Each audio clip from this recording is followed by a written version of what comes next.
When he reaches out after silence, the first instinct for so many people is to react. Immediately, there's a rush of emotion, a little jolt of adrenaline, maybe even butterflies, because suddenly the person who disappeared is back. And in that moment, it's easy to forget everything that came before. The confusion, the disappointment, the overthinking, the nights spent wondering what went wrong. But the truth is, your first step is not to respond. Your first step is to pause. Just because someone reaches out doesn't mean you owe them access to you. In fact, the more emotionally intelligent thing to do is to take a moment and ask yourself, what do I actually want here? Not, what does this text mean, or what should I say to seem chill but interested? But what do I want for myself? That one shift in your internal dialogue changes everything. Because when you focus on your needs instead of the noise, you become the one in control. It's not about playing games. It's about protecting your peace. When someone goes quiet and then reappears without explanation, you are not obligated to make it easy for them. You're not here to soothe their ego, feed their curiosity, or validate their impulse. You're here to decide, does this align with the standard I've set for the people I allow into my life? There's an emotional cost to being so available, especially to people who weren't consistent to begin with. And most of the time, when people rush to respond, it's not coming from confidence, it's coming from scarcity. It's that tiny voice inside that says, this might be my last chance. What if this time it's different? But that voice is lying. That voice is trying to trade your standards for temporary relief. You don't need relief, you need clarity. The pause isn't just about buying time, it's about regaining perspective. It's a moment to step back and remember how you felt when the silence first began. Were you left in confusion? Did you feel disposable? Did you give more than you got? Because if you don't honor the reality of what happened then, you'll start romanticizing the version of the person who just reappeared. Like that version might only exist in your imagination. Let's say he sends you a message like, hey, I've been thinking about you. That line might sound sweet, even nostalgic, but what does it mean? Thinking about you doesn't fix what broke. It doesn't rebuild trust. It doesn't explain why they disappeared in the first place. A person can think about you while doing nothing for you. They can miss the comfort of you without ever showing up for you. So instead of reacting emotionally, respond intentionally, even if that means not responding at all. Ask yourself, what has changed since the silence? Did he come back with clarity, accountability, and intention? Or did he just pop back in with a lazy message, hoping to be let back in without doing the work? You're not looking for effort in the form of a text. You're looking for effort in the form of change. A person who values you doesn't just reach out, they show up. And here's something most people don't realize. The longer you delay your response, the clearer your power becomes. When someone knows they can disappear and you'll be right there the second they call, they don't have to try. But when you make them wait, not out of spite, but because you're genuinely assessing your boundaries, you become someone who can't be picked up and put down at their convenience. You become someone who respects themselves too much to confuse attention with effort. Let's be honest. Sometimes the message you receive isn't even about you. It's about their boredom, their ego, their loneliness, their desire to check if they still have access. And if you don't pause, you'll mistake their impulse for intention, and you'll be right back where you started, unsure, unsettled, and overinvested. What if, instead of feeling flattered, you felt curious about their motives, curious about what they actually bring to your life now, curious about why they think they can come back without acknowledging the absence? Curiosity creates distance between you and the illusion. It puts your heart in check. And from that space, you get to ask yourself better questions. Is this what I want? Or is this just what's familiar? Am I being chosen or am I being recycled? That's where your strength lives. You've got to remember, your response is not just a message back to him. It's a message to yourself. It's you saying, this is how I deserve to be treated. This is the energy I will allow in my life. You don't rise by chasing potential. You rise by honoring your reality. That means if he comes back, you don't default to the fantasy. You default to your truth. The pause gives you the gift of memory. It reminds you of how silence felt when you didn't deserve it. It gives you the opportunity to ask, did he reach out because he missed me, or because he missed the version of me that made things too easy? That question matters, because how you respond sets the tone, not just for the conversation, but for the kind of relationship you're willing to have moving forward. This is not about punishing anyone. This is about valuing yourself enough to say, if you want back in, you have to knock like someone who means it, not someone who disappears when things get real and reappears when it's convenient. And if he can't do that, if he's not bringing emotional maturity, effort, or accountability, then your silence is the answer. And that's the truth most people avoid, that you don't have to respond just because someone remembers you exist. Your worth isn't up for negotiation the moment they decide to text. The real question is, do they still deserve access to you? That's a powerful place to respond from. Your response begins the moment you realize you don't need one to feel whole. You know, it's so easy to get excited when we hear from someone we haven't heard from in a while, especially if it's someone we cared about deeply, or someone who ghosted us, or maybe just faded out and left us in confusion. Suddenly, your phone lights up. It's his name, a message. Maybe it's, hey you, or been thinking about you, or the classic, how have you been? Do you think it doesn't have, and in that instant, your heart skips a beat. Part of you wants to smile. Part of you wants to throw the phone across the room. But let me tell you something important that I need you to hear clearly. That message, that little ping you just got, that's not a comeback. That's a ping. Let me explain what I mean by that. When someone genuinely wants to come back into your life, really come back with the intent to repair, to reconnect, to rebuild something meaningful, they don't just drop a half-baked text like, hey stranger. They make an effort. They show intention. They take responsibility because they understand that silence, especially after disappearing, creates distance. And that distance can't be closed with a lazy one-liner. But a lot of people don't understand this, or maybe they do and they just don't care. Because what they're doing when they send that vague little message isn't coming back. They're just pinging you. They're testing the line.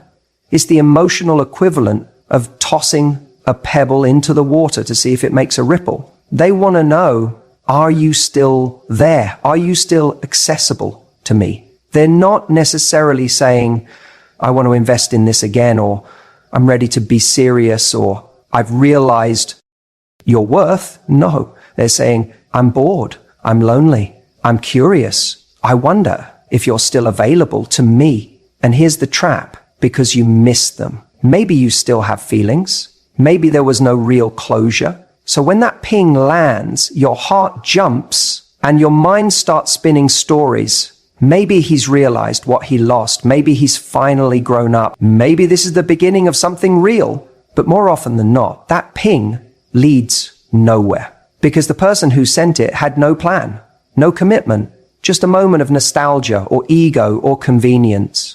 What I want you to start doing, what I need you to start doing, is stop giving so much weight to the ping. Just because someone has fingers in a phone doesn't mean they've earned your attention again.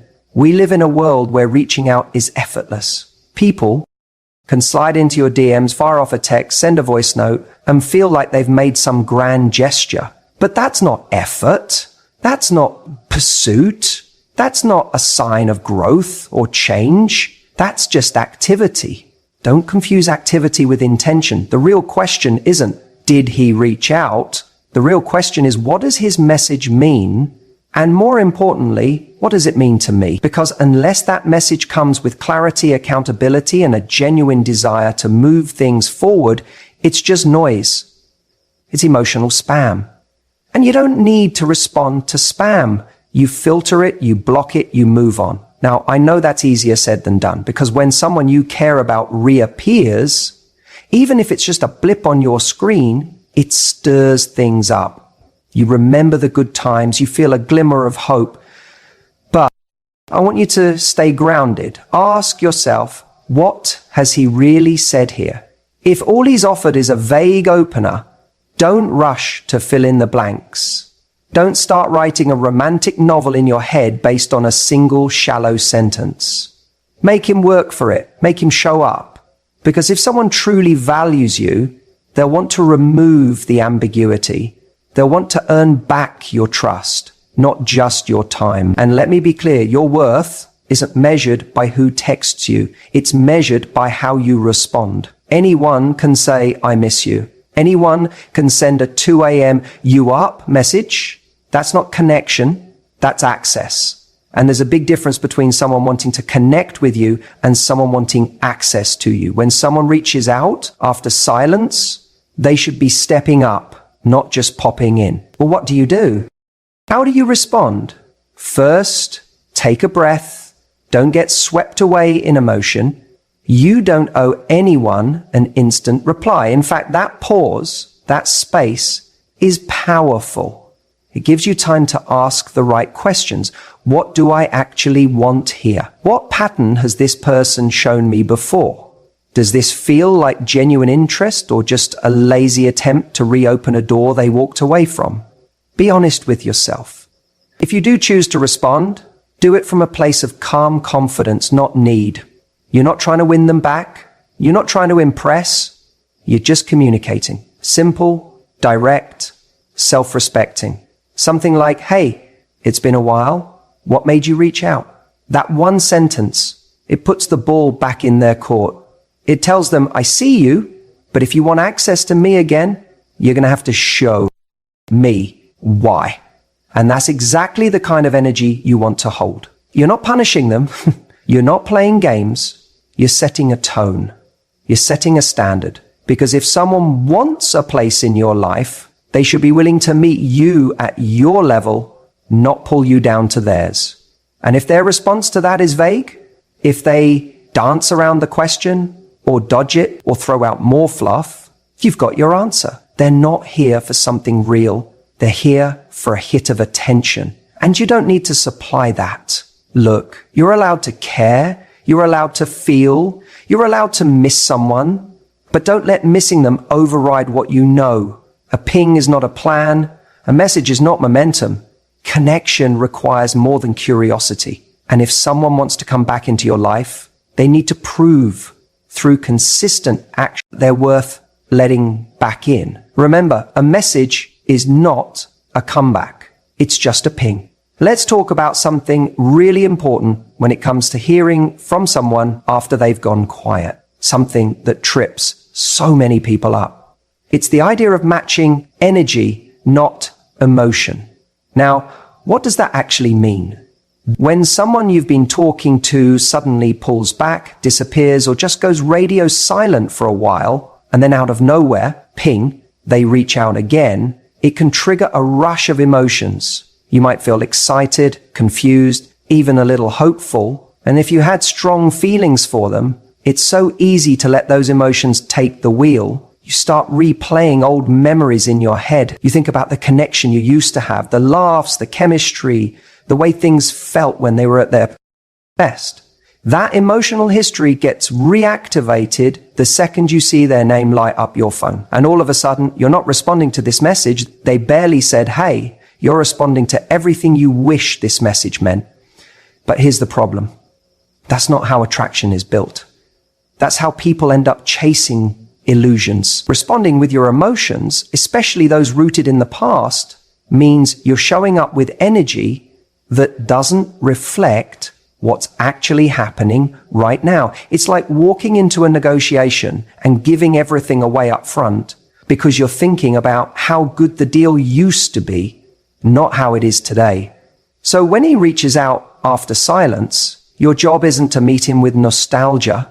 Your job is to observe, not absorb. What kind of message did he send? Was it thoughtful? Was it intentional? Or was it a lazy, low effort, hey you, that he probably sent to 3 other people in his contact list? That matters. Matching energy means recognizing the level of effort someone is putting in now and meeting that with the same level of investment. No more, no less. If he sends a vague, non-committal message, you don't come back with paragraphs. If he says, I've been thinking about you, that offers no context, no accountability, no next step, that's not something to emotionally unpack or celebrate. There's something to note. It's not about playing games. This isn't about pretending you don't care or trying to be cold or aloof. This is about having a healthy emotional boundary. You don't build value by showing up at 100 when someone else is barely showing up at 10. That's how you train someone to believe they don't need to try harder because you'll do all the heavy lifting for them. Let me be real with you. A lot of people reach out after silence, not because they miss you deeply, not because they've had some grand epiphany, but because they're bored, lonely, curious, or even worse, looking for validation. And the minute you respond with warmth and excitement that's disproportionate to what they gave you, they get that validation without doing any of the work to deserve it. Then what happens? They vanish again. And you're left asking, why did he even come back? When the better question is, why did I respond like he earned a comeback? Matching energy keeps you grounded in reality. It protects you from false hope. It creates space for the other person to actually show you who they are now instead of who they were or who you wish they'd be. And when you respond at their level, you force them to either rise up or fall off. There's no middle ground where they can stay comfortable with minimal effort. Think about it like this. If someone walks into your life and offers you crumbs and you respond like they just served you a 5-course meal, what message are you sending? You're telling them that the bar is low, that you'll take anything. That's not attractive. It doesn't make them want to step up. It makes them think they can step in and out as they please. But if instead you stay calm, measured, and you mirror the level of effort they're giving, you create a dynamic where their next move has to be intentional.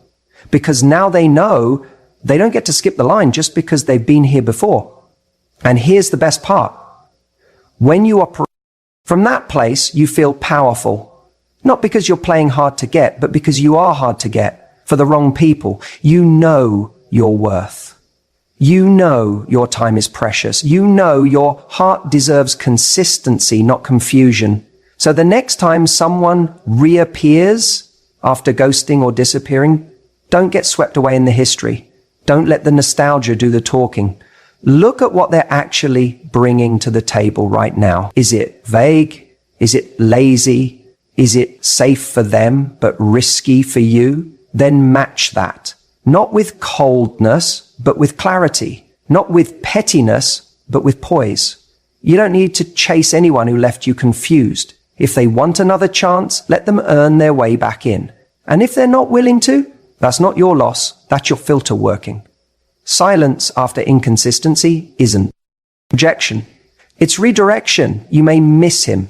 You may still think about the way he looked at you, the way he made you feel, the way things could have been if he had just stuck around. That emotional pull, it's real. I'm not going to tell you to switch it off like it's a light. You're human. We build connections, we build memories, and those don't just disappear when someone goes quiet. But here's the truth. Most people don't say out loud. Your standards don't get put on hold just because someone you once cared about decides to suddenly pop back into your life. When someone disappears, whether for days, weeks, or even months, and then suddenly reaches out, it stirs something. You start to wonder, what does this mean? Has he changed? Did he realize what he lost? Should I give him another chance? And all those thoughts are understandable. But what often gets lost in that swirl of emotion is the one thing that actually protects your peace, your standards. You can feel 100 things at once. Attraction, curiosity, nostalgia, but none of those things should override what you know you need in a relationship. If he's coming back without accountability, without clarity, without any evidence of change or growth, then what he's offering isn't a new beginning, it's a rerun. And if you didn't like how the story ended the first time, what makes you think the script has suddenly changed? The real danger in these moments isn't the message itself, it's the meaning you assign to it. We want to believe people reach out because they've had some kind of emotional epiphany. We hope they've spent their time in silence, realizing our worth, mourning our absence, and crafting a new level of appreciation for us. But more often than not, that text is not about you. It's about them. It's about comfort, curiosity, or even just boredom. And here's the uncomfortable truth. When you let feelings alone guide your reaction, you risk betraying yourself. You risk putting your self-worth in the hands of someone who already showed you how much or how little they value it. Think about that. This person had access to you. They had your time, your affection, your attention. And at some point, they chose silence. That was their decision. That was their standard. So when they return, your job isn't to immediately open the door again. It's to ask what has changed since then. Did he just disappear when things got real? Did he ignore your needs, vanish without explanation, and now just assume you're still there, ready to pick up where you left off? Because that tells you more than the actual message does. If his silence came without respect, his return needs to come with more than just words. You need to see consistency, follow through, and intention. That's the currency of someone who values you, not a 1 a.m. you up or a vague I've been thinking about you. Now let's be honest, replying feels good. It gives you a hit of validation. It feels like you finally have the upper hand. He came back. But if that validation comes at the cost of lowering your standard, then it's a short-term win and a long-term wound. Because the next time he disappears, and chances are, if nothing's changed, you'll feel that same sting, only deeper. And worse, you'll feel like you saw it coming. So instead of focusing on how you feel about him reaching out, focus on how you want to feel about yourself afterward. Do you want to feel proud that you maintained your boundaries, that you didn't accept less than you deserve? Or do you want to feel like you compromised, that you handed back your power just because someone knocked on the door again? And this isn't about being cold. It's not about holding grudges or playing games. It's about choosing alignment over attachment. You can still care about someone and recognize that they're not what's best for you. You can still wish them well and know that going back would mean going backwards. That's strength. That's self-respect. And that's what sets apart someone who lives by their standards from someone who lives by their emotions. Let me tell you something powerful. The person who truly deserves you won't leave you wondering. They won't disappear and then return like nothing happened. They'll be consistent, communicative, and clear about what they want.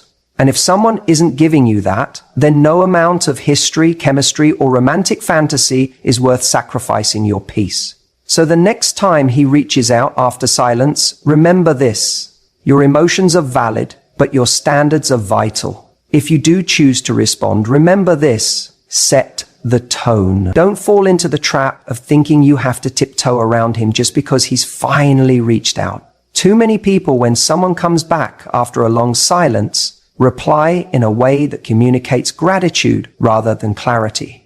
They respond like they've been rescued from emotional limbo, like they've been waiting by the phone for this very moment. That energy, it hands over your power instantly. And worse, it rewards inconsistency. You're not here to reward silence. You're here to respond in a way that makes it clear you value yourself. And you're not just an open door that swings whenever someone decides they're ready again.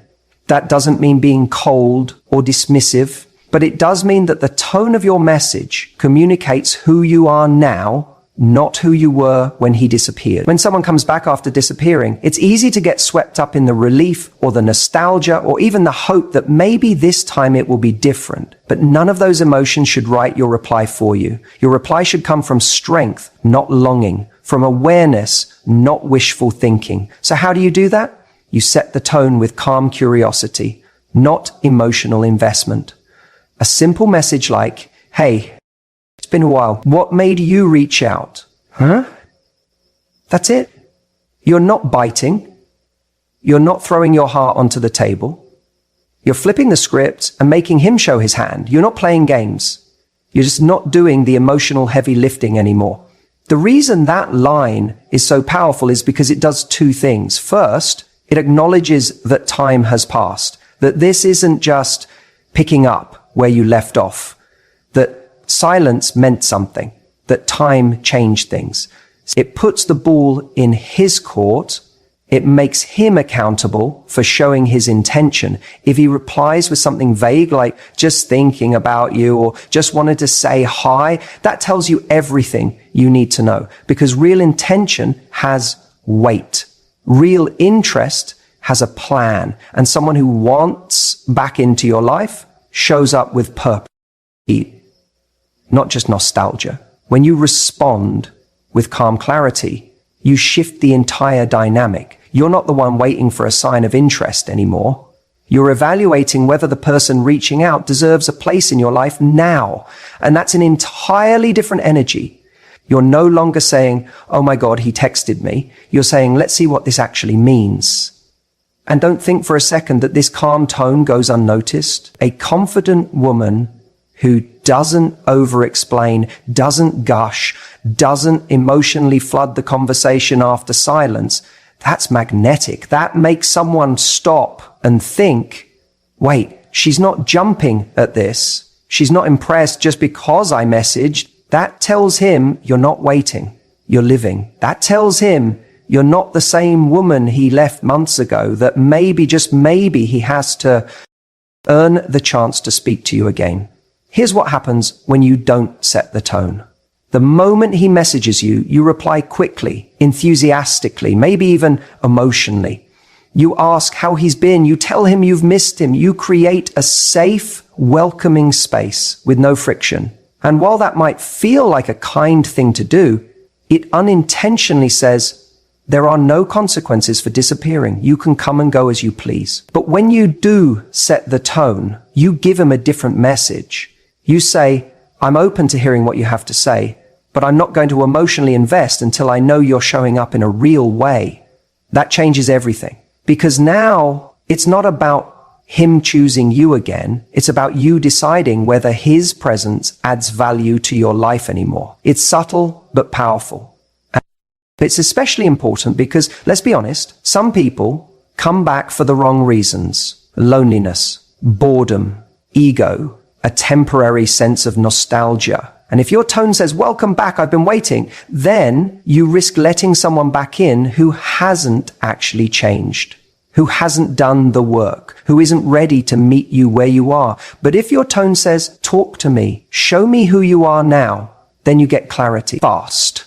And clarity is what you need. Not fantasy, not potential, not memories. You want to know right now who this person is, and more importantly, what they're actually willing to do to rebuild trust. So when he reaches out and you choose to reply, remember this: your message is not just a text, it's a mirror. It reflects your self-worth, your boundaries, your growth. It communicates to the other person what kind of relationship you allow in your life now. That doesn't happen by accident. It happens by intention. You're not chasing closure. You're not auditioning for affection. You're inviting accountability. You're showing that your heart is valuable, but access to it isn't free. Not anymore. Let him feel that. Let him step up. Or let him go. That's the difference between reacting and responding. With power, when someone disappears on you and then casually drops back into your life, it's easy to feel a wave of emotion crash over you. There's confusion, maybe a flicker of excitement, and if you're honest, probably a little bit of longing. That moment where the message pops up, where his name lights up your screen again, can feel powerful, almost like a second chance is knocking, and everything in you might want to jump at the opportunity to respond. But here's the truth that gets overlooked far too often. Silence is also a response. We tend to think that we owe people words, that when someone reaches out, it's polite or emotionally intelligent or somehow more mature to say something back. But silence, when used with intention, is one of the most powerful tools you have. And it's not about playing games. It's not about being petty, cold, or trying to make him wonder what you're thinking. It's about alignment. It's about asking yourself, does this person actually deserve to come back into my space? Let's go deeper. If someone walks away from you or slowly fades out, what they're saying, whether they admit it or not, is that you were not their priority. Maybe they got distracted. Maybe they weren't ready. Maybe they took your presence for granted. Whatever the reason, they left you with silence. And that silence, it wasn't just empty space. It said something. It created a story. It told you where you stood. So when he comes back and the silence is broken from his side, you're under no obligation to fill the gap for him. You don't owe him comfort. You don't owe him closure. And you certainly don't owe him a response if his reappearance doesn't come with meaning. A hey is not an apology. A how have you been isn't accountability. A re-entry without intention is just convenience. Too many people make the mistake of replying out of habit, out of hope, out of old feelings that were never resolved. They feel seen again and mistake that moment of recognition for value. But being seen doesn't mean being chosen. And that's where your power comes in. You're allowed to sit with his message and say, this doesn't feel like enough. You're allowed to look at it, take it in, and move on with your day. You're allowed to protect the peace you built during his absence. Because here's the part no one tells you. If someone ghosted you or pulled away without explanation, and now they're reappearing without a real shift in behavior, your silence isn't rude. It's respectful to yourself. Silence can be a clear boundary. He says, I heard you. I see what you're trying to do. And I'm not interested in opening a door that you walked away from. It's not a tantrum. It's not punishment. It's clarity. It's your way of saying, I won't be reactivated by half-hearted effort. Sometimes we feel guilty about silence because we're empathetic. We think, what if he's changed? Or what if I'm being too harsh? But growth doesn't.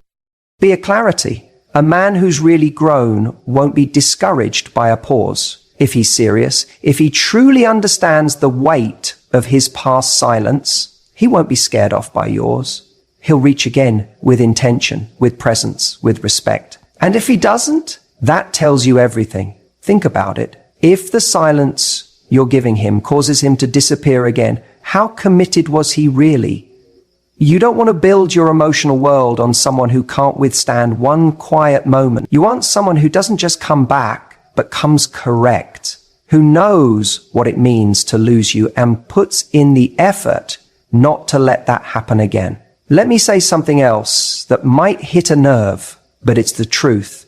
If a man ghosts you and then you respond enthusiastically the moment he resurfaces, what you're teaching him is that there are no real consequences for disappearing. You're saying, you can go quiet for weeks, months, even longer, and I'll still be here when you get bored or lonely.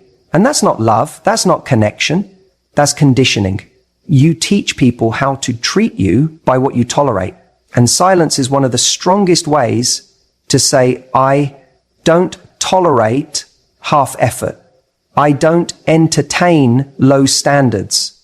I don't respond to breadcrumbs. When you stay silent, it's not about trying to get revenge or make him feel what you felt. It's about self-worth. It's about no longer bending yourself into a version that's always available, always hopeful, always forgiving, even when the behavior didn't deserve forgiveness. And look, it's not easy. It's tempting to break that silence, to say, maybe I'll just say hi, just to see. But when you Do that. Ask yourself, what am I actually hoping will happen? And is that hope based on real effort or on a fantasy you've been keeping alive?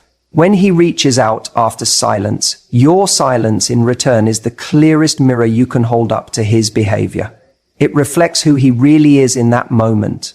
Will he step up or fade again? Either way, you get the truth. Without games, without drama, just truth. And when you value yourself enough to not respond to weak attempts at re-entry, you stop inviting more of the same. You create space for something deeper, something worthy.